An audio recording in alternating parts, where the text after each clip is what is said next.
Thank you. Firstly, I'd like to thank the organizers, for giving us an opportunity to participate in this forum. At Versa, right, we place significant emphasis on corporate governance, and we actually started on this governance journey immediately after the financial crisis, because that really brought to the fore what I call the sleeping problems of corporate governance. And in that respect, we took a hybrid approach in that we had the corporate governance code, which provided the best practices, and then we had the listing requirements, which prescribed some mandatory requirements for governance, like independent directors, audit committees, etc. And as far as the best practices are concerned, we mandated disclosure, the comply or explain approach is that which we took. So we've come quite a long way, I must say, in this corporate governance journey. So today, all Malaysian listed companies make disclosure on how they adhere to the best practices and apply the principles.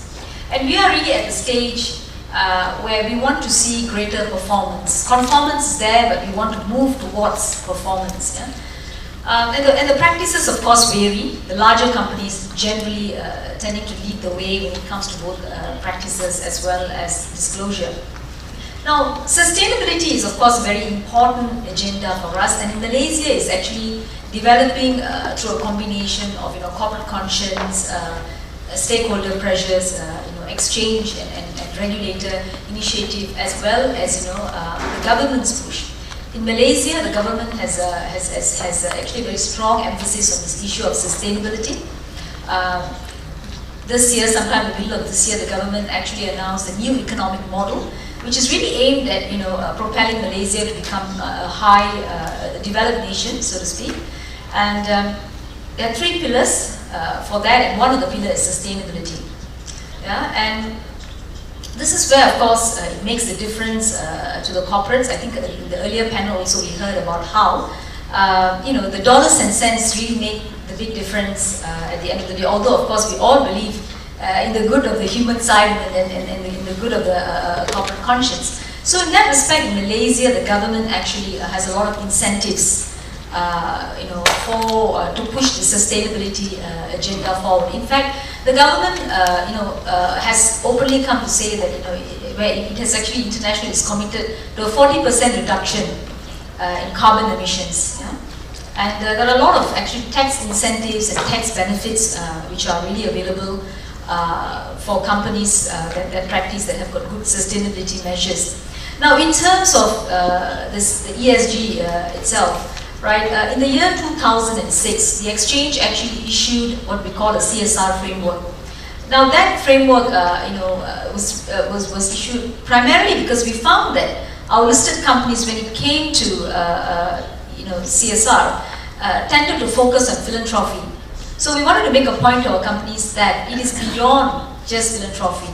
It's not just about donating monies, but it's how you make the money and how your business actually impacts the four dimensions that we put in the framework, which is workplace, marketplace, environment, and community. Now, having issued that, we actually undertook quite a lot of education, because awareness is very key, right, to companies implementing these and making it an integral part of their business. Then in the year 2007, we undertook an assessment to see how successful we've been with this framework, essentially. And we found that 30% of our companies were making what we would call good and above average type of reporting on ESG. So we were not satisfied with that, and we wanted to actually improve the situation.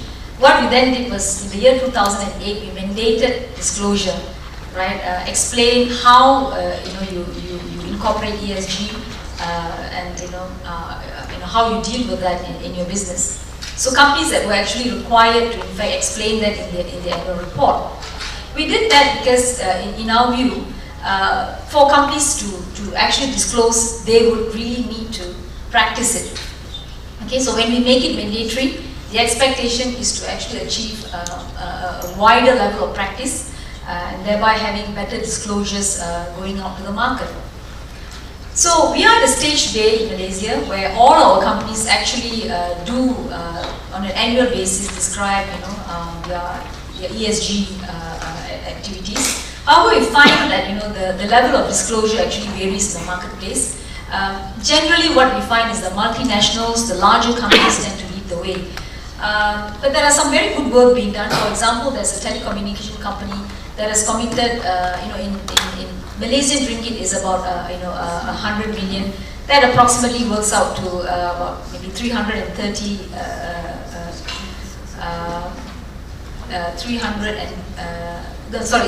million US. Yeah. Towards reduction of the carbon emissions. So there's a lot of good work that are actually being done by some of the Malaysian companies, and they of course provide leadership for the others. However, what we find is that the awareness on the part of the boards is actually lacking. Because as you know, right, the strategy for ESG is really driven right at the top. And so if you don't have board members, understanding what this is all about, how it is both an opportunity as well as a threat, you find that it cannot be practiced meaningfully. So we then decided that we will actually issue a guide out to the market.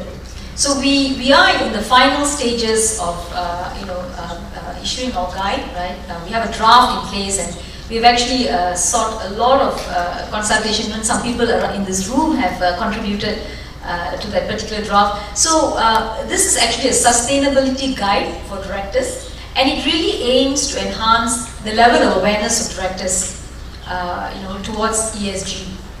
So it does articulate what is the role of the board when it comes to ESG, and how can you actually meaningfully embed these ESG practices, and then how can you make quality reporting on this ESG.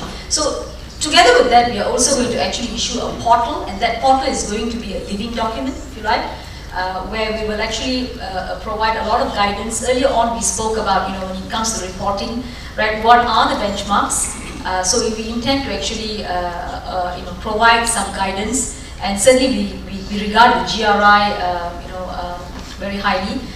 What would be good in this space is if stock exchanges can come to some sort of an agreement as to a benchmark, because then it enables comparability across globally. Just like in the corporate governance space, we've got corporate governance codes, but they're generally modeled after those international benchmarks. For example, the OECD code.